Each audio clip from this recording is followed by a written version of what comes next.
sa hapong ito dahil hindi naman po araw-araw ay nagaganap ang ganitong pagkakataon na nakakasama po natin ang isang lalaking alam po namin walang kokontra kung sasabihin namin ang lalaking walang anggulo.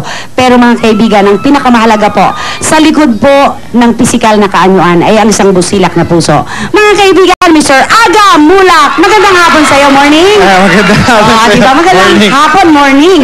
Good Okay. afternoon, Christy. Tsaka magandang hapon sa inyo lahat. Okay. Aga, isang sample nga. Paano yung aga sa mga kababayan nating hindi gaanong nakakarinig? A, G, A. Ganon. Ayun. Aga Mulak. Kasi sa akin, bigyan nila sa akin, ganun lang. Ganun lang. Ano ibig sabihin nun? Guwapong Aga Mulak? Guwapong Aga Mulak? Walang kumontra. Ayun daw, totoo daw yun. Okay, nasa full current. Kasi alam naman natin na napakahirap ng buhay ngayon dito sa ating bansa. Napakaraming nangangailangan ng tulong. Pero bakit ang naging konsentrasyon mo ay ang ating mga kababayan, lalo na ang mga kabataan, na hindi nagkaroon ng sapat na pandinig? Bakit sila? Ang sa akin kasi ang nag-umpisa to, tulad ng parati ko sinasabi, no? Napakabait nga sa akin ng nasa taas. Okay, totoo yan. Sabihin, wala na akong ireklamo pa sa buhay ko. Hindi ka pinababayaan. And siguro, minsan, naghahanap din ako ng parang kung ano yung saya ba talaga ang gusto ko. Kasi minsan kahit ano na nangyayari sa akin, anong dumating na grasya, parang wala nang saysay ba. So it came to a point na parang sabi ko, why don't I, parang magbalik naman ako ng konting grasya Share the binibigay sa akin. Na feeling ko na, kasi pag may nakita ako maraming masasayang tao, yun ang nagpapaligaya talaga sa akin. Totoo yan. Yun ang nangyayari sa akin. Okay. Tapos, inumpisahan ko lang siya sa maliit na bagay, tapos hanggang sa lumaki hanggang sa lumawak, ang dami-dami na nila ngayon. Oo nga, sasabihin natin, eksahirasyon ang sabihin na nakakainggit. Pero mga kaibigan, talaga naman po na yung kanilang kalagayan, nakikita nila ang kaligayahan sa katahimikan. Napakalalim, pero totoo yun. Yun ang sinasabi ko parati ang nakalis ka ng salamin, sumigaw sila. Pag nakalis ka ng sombrero, yung cap mo kaya, pag inalis mo, lalo na. Matatakot sila. Mamaya, medya lang, salamin lang muna. Okay. Aga kasi marami ang nagtatanong sa amin, hindi rin namin masagot. Siguro ikaw ang involved dito sa katanungan ito. Ikaw siguro ang kailangan magpaliwanag. Yun daw ba ginagawa mong pagtulong sa mga bata at sa mga kaibigan at kababayan natin na hindi sapat ang binigay ng Panginoon na pandinig sa kanila? Ito raw ba may kinalaman sa personal mong buhay? Dahil hindi ba ikaw, may anak kang si EG, hindi mo naman kasama sa bahay, hindi mo kasama sa buhay mo araw-araw. Ito ba isang sitwasyon na marami kang gustong gawin sa anak mo na sa ibang tao mo nagagawa?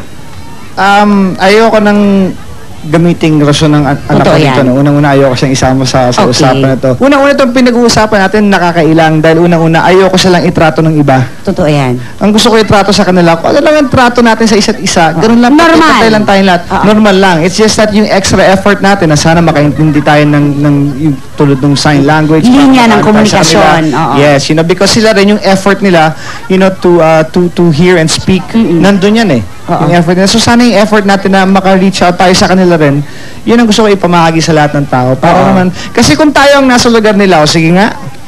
Totoo, napakahirap. Diba? Okay.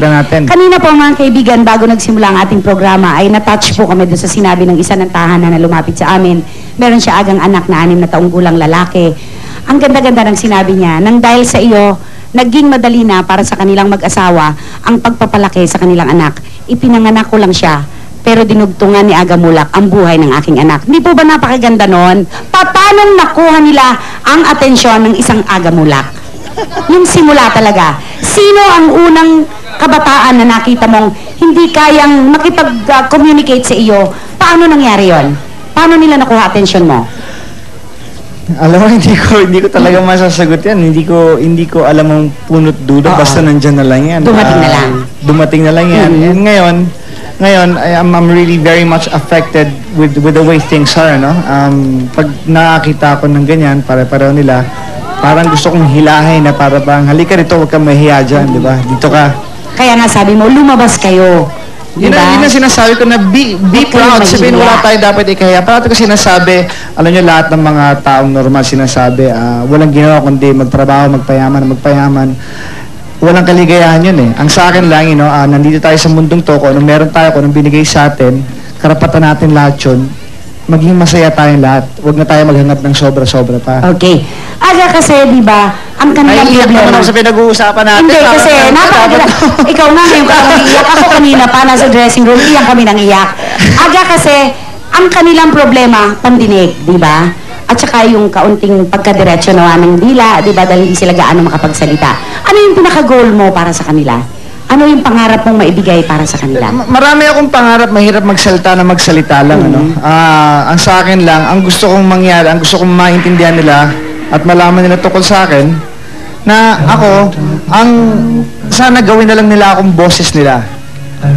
Yun ang sa akin, ako ang gawin nilang boses nila para makaabot sa lahat ng tao na nakakarinig kung anong mga gusto nila mangyari sa buhay nila. Darating na ang Pasko, ilang araw na lang, ilang tulog na lang, ay Pasko na. Ang pinagkakaabalahan mo ngayon, mga kabataan, mga kababayan natin na gusto mong paligayahin, ano naman ang plano mo para sa iyong sarili sa darating na Pasko, Aga? Hindi ko nga alam kung anong plano ko ngayong Pasko to. Ay, hintayin ko na lang siyang dumating. Hihintayin mo na lang? Para sa sarili ko, wala. Hindi ko alam, wala. Ibig mong sabihin, palilipasin mo lang ang pagdating ng Pasko at bukas itutulog mo lang uli. Parang ganun lang. Kumbaga, ang Pasko hindi naman araw para sa akin yan. Kumbaga, ang totoong ibig sabihin naman ng Pasko araw ng na pinanganak si Jesucristo, di ba? So, kumbaga, yun ang gusto natin ibigay sa Kanya. Na yung araw na yun para sa Kanya, hindi para sa atin. Di ba? Okay. Para sa Kanya yun. So, ano ba ang ginagawa niya? Gusto niya tumulong sa lahat, mahal niya lahat. So, yun na lang siguro pwede natin gawin sa kanila. Okay. Aga, maraming salamat sa iyo. Thank you so much. Thank you. Mamaya magkakaroon naman ng pagkakataon na ang magtanong mismo sa iyo ay ang mga kabataan na nais magbigay ng komunikasyon at iparating sa iyong salita.